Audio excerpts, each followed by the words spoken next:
What's up, YouTube? Today has been an extremely long day for me. Most of it has been spent at the hospital, and at the end of the day, I got some news that was just unexpected.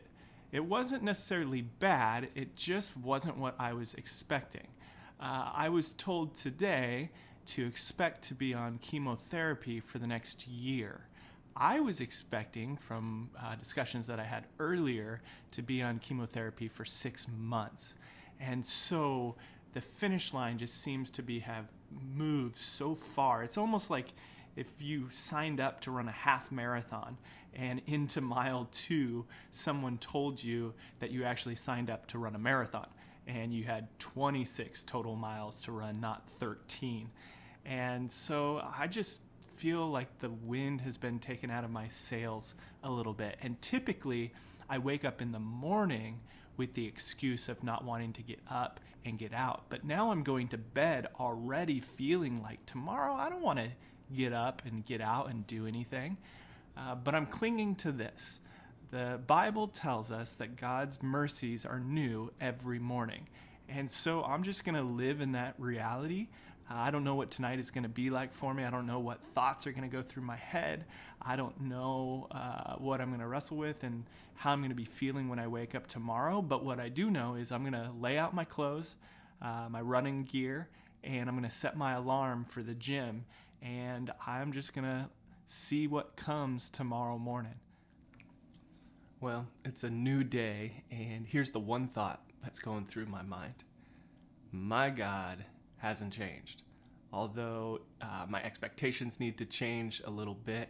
I thought I was only going to have 6 months of chemo. Now I've got 12 months of chemo. My God's the same today, yesterday, and forevermore. And so His grace is still sufficient. So I'm still strong even when I'm weak.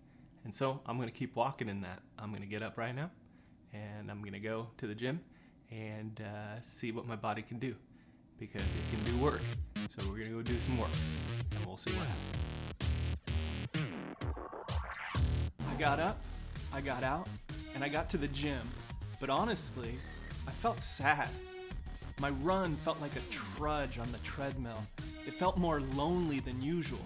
I wanted to stop every few steps, and I had to continually convince myself to keep going. I was starting to see how difficult this challenge really was. I'm starting to see how fierce my foe is. But the fight will be long, so I better keep moving. All right, I got up, I got out, I made some adjustments, backed off just a little bit, but I still cranked out 10 miles this morning, and I'm feeling good mentally. Because as I continue to adjust and think through what this next year is gonna look like, I know above all, I've got to be mentally strong, and so I feel like just getting up and getting out and bagging another 10-mile run today makes me more and more mentally strong, and so I'm proud of myself for that. I ran a half marathon, and then just a couple days later, I was ready to turn around and call it quits on my dream of training for and completing an Ironman triathlon while undergoing cancer treatment. But after taking 2 days to recover and reflect on what was going on, I realized something.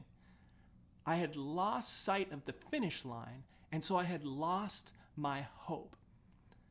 But I chose to get up. I chose to press on.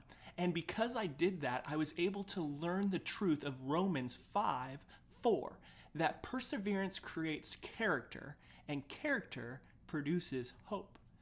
I got up, and I could feel my character strengthen. I felt a large leap forward, a shift. I felt myself grow in humility. I almost quit. On my own strength, I would have, but it was only by the grace of God that I was able to keep going. And that birthed in me a new hope. And hope is the power of the humble. And so what about you? What in life are you tempted to turn back on? You've gained a lot of ground in a certain area, but maybe something has discouraged you. Some excuse has come along the horizon, and you're ready to call it quits and turn back now. Don't do it. Don't give up. If I can do it, so can you. We are no different. And then watch. As you persevere, as you get up and take one step forward, watch how God meets you, strengthens your character, and strengthens your hope, gives you new hope, new strength, new power. Today, don't give up. Get up and take one more step. I'm glad I did it, and I want to see you do it as well.